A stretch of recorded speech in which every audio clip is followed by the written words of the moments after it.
Hey, friend, and welcome to the Renaissance English History Podcast, a part of the Agora Podcast Network and the original Tudor History Podcast, telling stories of Tudor England since 2009. This is episode 260. We are talking about Tudor hygiene, how the Tudors kept clean, how the Tudors took care of themselves hygienically, all of that kind of good stuff. So there is a really great book and TV series. If you have been around Tudor history for a while, you've heard of Ruth Goodman and the Tudor Monastery Farm and TV show and all of that. If you are newer to Tudor history, you might not have discovered those books and Ruth Goodman yet. She writes a lot on daily life of the Tudors and, just kind of how normal people had lived. And one of the things that comes up often in her books is hygiene. There is this idea that personal hygiene at the time didn't matter, that people were stinky, unaware of basic hygiene, and that is not the case. So far from being indifferent to cleanliness, medieval and Tudor people were actually very concerned about how they smelled and presented themselves. As we uncover their daily rituals, we will see how people of this period went to great lengths to stay fresh, even without modern conveniences. I have to say that I wanted to do this episode. Not only it's been on my list for a while to do, but I just got done reading a biography of Ben Franklin. I've read a couple of biographies of Ben Franklin before. He's a personal hero of mine. He's a personal hero of a lot of people. But one thing I read about him was that he did something called air baths, which was basically hanging out in the buff for like 20 minutes in the morning. He would have his windows open, so I'm not sure if the neighbors got a show or what. And he believed it cleaned out his pores. He was a really big fan of the air bath. And it got me thinking about how, ideas change of what is considered hygienic, how people keep clean, everything like that. So I decided to dig this topic up and do an episode. So here we are. You can thank Ben Franklin for this episode, as Ben Franklin could be thanked for so very much in our lives, I say as I'm reading my script with bifocals. Anyway, he invented bifocals. If you didn't know that. Okay. Moving on. The Tudor approach to hygiene was deeply rooted in the medical beliefs of the time. Central to this understanding was the miasma theory of disease, which held that bad air or foul odors carried illness. These were known as miasmas, and these toxic vapors were thought to enter the body through the skin or lungs, spreading diseases like the plague. As a result, people were particularly cautious about keeping their pores closed and the air around them smelling pleasant. The Tudor physician Thomas Moulton wrote in the mid-1500s. He was a staunch advocate of avoiding full-body baths. He warned, "Use no baths or stove, nor sweat too much, for all openeth the pores of a man's body, and maketh the venomous air to enter, and for to infect the blood." This belief translated into everyday practices. While sponge baths and clean linen were considered safe, full immersion in water was often viewed with suspicion. People feared that open pores would make the body vulnerable to corrupt air, potentially leading to outbreaks of sweating sickness or the plague. But it wasn't just about health. Social dynamics also revolved around the idea of a personal scent.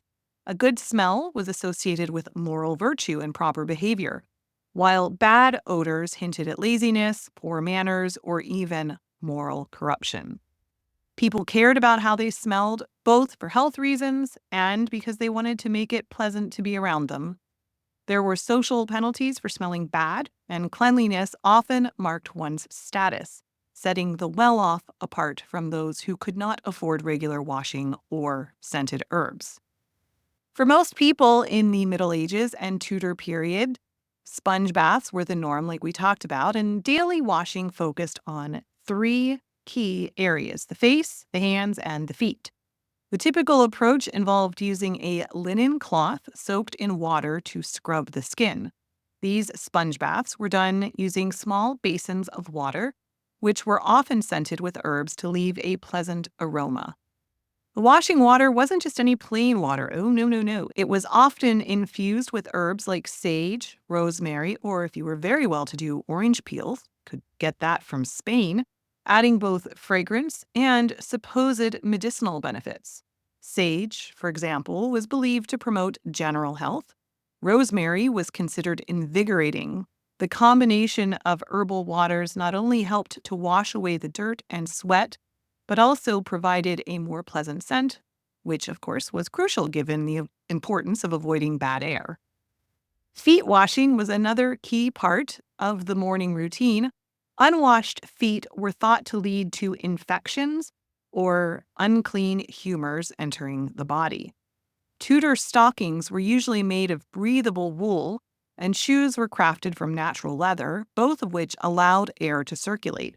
This helped to minimize sweat buildup and reduced odors, which was a far cry from problems associated with modern synthetic shoes that trap moisture. Wool and leather's natural breathability not only kept feet cooler, but also discouraged fungal infections, making Tudor footwear surprisingly efficient at maintaining foot hygiene. When it came to skincare, the Tudors weren't just scrubbing dirt away, they also paid attention to maintaining clear skin. Sir Hugh Platt wrote a popular household manual called Delights for Ladies in 1600, and it offers a range of skincare remedies. If you were dealing with pimples or other blemishes, there were lots of treatments available. Platt's gentler options included a mix of salt and lemon juice, dabbed onto the skin with a linen cloth to reduce redness. For more stubborn cases, there were stronger concoctions. One of the most intense remedies involved grinding brimstone with oil of turpentine and applying it directly to the skin, followed by a salve made from the thick oil of butter. Platt claimed that this would help to heal the skin, but the process was certainly not for the faint of heart. Daily sponge baths, clean linens, and herbal washes were fundamental to the Tudor idea of cleanliness. These seemingly simple routines were rooted in the broader beliefs about health, safety, and social etiquette, essential aspects of everyday life that showed just how much hygiene mattered to the people of this period. While, like we said, daily hygiene involved sponge baths, full body baths were far less common. Yet they weren't entirely unheard of. People did bathe, particularly if you were wealthy. So royals like Henry had access to portable, hooped tubs that traveled with them wherever they went. These very large, barrel-like tubs were lined with linens that could be filled with water brought in by servants. While baths were cumbersome to prepare, they did allow for a more thorough cleanse, making them a luxurious treat rather than a regular ritual. Public baths also played a role in Tudor London, and I did an episode several years ago. I think it was called Taking the Waters. I will find the link and put it in the show notes. And it talked about the bathhouses and how people went to the springs and all of that. So bathhouses reopened in 1564. They were closed during earlier waves of the plague. There were a lot of bathhouses in Southwark, for example. They offered communal bathing, but they were often viewed with suspicion because they were associated with vice and disease. By the time of Elizabeth's reign, spa towns like Bath were known for their healing waters. Queen Elizabeth herself enjoyed the occasional soak in the private baths at Hampton Court. Despite this, Elizabeth famously admitted to bathing only once a month by choice. This was likely influenced by concerns about opening the pores to potentially harmful air rather than a disregard for hygiene.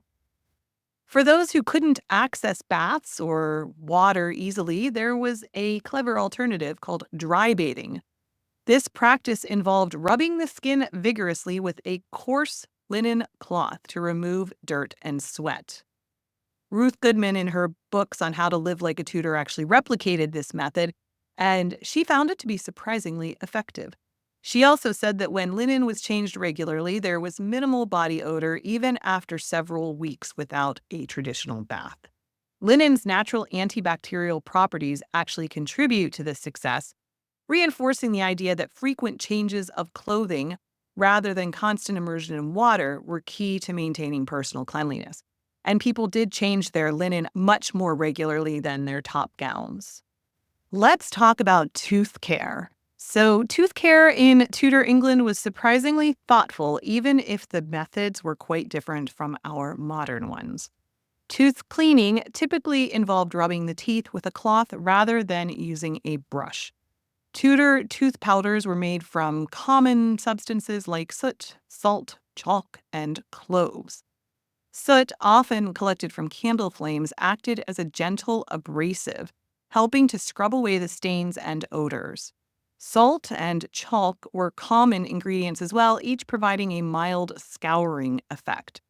Cloves, on the other hand, were used not only for their nice scent, but also their pain relieving properties, offering some relief for sore gums. Despite these efforts, dental health wasn't uniform across social classes. The wealthy, like Elizabeth, faced significant dental challenges largely due to their heavy consumption of sugar, which was a luxury item. Elizabeth was notorious for her sweet tooth, indulging in sugary confections that were popular at court. By the end of her reign, her teeth had decayed significantly, reportedly turning black. Paul Hensner, a German traveler visiting her court, commented on her reliance on dentures. In contrast, common people who had much less access to sugar actually enjoyed better dental health and probably had better dental health than we do today with our sugary diets. Archaeological evidence shows that many Tudors had relatively strong and healthy teeth with much less decay than their monarch, who was consuming a lot of sugar. What about perfume? Scents were not just about smelling nice, they were believed to have significant health and spiritual benefits. People carried pomanders around. They were small, perforated containers filled with scented herbs or solid perfume balls. These pomanders could be tied around the waist or hung from a chain around the neck, allowing the wearer to bring the scent to their nose when needed. This wasn't just for comfort, it was thought to be a defense against miasmas. Again, everything comes back to miasmas. The use of perfumed waters was another common practice, particularly among the wealthy. Waters infused with herbs like lavender, rosemary, and rose were used to rinse hands, face, and even hair, providing the pleasant aroma and supposed medicinal effects. Scents were believed to influence not only the health, but also the spirit, with rosemary associated with memory improvement and lavender with better sleep. The wealthy often burned herbs over fires and scattered them around the living spaces to maintain pleasant smelling air. This isn't really that different from us today with essential oils I've got one by the side of my desk that says it's uplifting, and when I need more energy, I can rub it on my neck or my wrist or whatever, and it will help me. So, these things stay the same, just show up in different ways. For the wealthy, for the nobility, scented rooms was a serious, serious business. In 1558, Robert Dudley spent nearly £1, a substantial sum at the time, on herbs just to keep his chambers smelling pleasant. Henry VIII was also a fan of luxurious scents, particularly rose oil, which was not only expensive but also a symbol of romantic courtship. To gift someone rose oil was a grand gesture, requiring the petals of thousands of roses to create a small vial. Public cleanliness in Tudor England wasn't just a matter of personal preference, it was guided by etiquette books that laid out rules for proper behavior. These courtesy books were filled with advice on maintaining decorum, particularly at the dining table. They discouraged unpleasant habits like picking one's ears or teeth with your fingers, as such acts were considered highly inappropriate in company. Instead, diners were encouraged to use tools like ear scoops and toothpicks for personal hygiene. These items were small, often made with silver. You could put them almost on like the equivalent of a keychain. They sometimes had dual function, kind of like a cool Swiss Army knife. For instance, one end might be a nail cleaner while the other end served as a toothpick. Personal hygiene tools like ear scoops were not just practical, but also symbolized status. Carried on a chain, kept in a pouch, these tools allowed Tudors to maintain cleanliness even in public settings. Their small size and fine craftsmanship meant that they were sometimes seen as accessories, doubling as symbols of wealth. While such tools were commonly used during meals, they were also employed in private, So, hygiene, my friends, in Tudor England was far from primitive. It was shaped by the era's health beliefs, those miasmas, social norms, and resources available, from the daily sponge baths and linen changes to scented herbs and etiquette rules. The Tudors clearly cared about cleanliness. If you really want to dig deep into this, I highly recommend that Ruth Goodman book called How to Be a Tudor, a Dawn to Dusk Guide to Tudor Life. So very interesting. Check it out for sure. I will put a link in the show notes. All right, my friend, that wraps it up for this episode. Thank you so much for being with me. Thank you for spending this time with me. And I will be back again next week. Have an amazing week. I will talk with you soon. Bye-bye.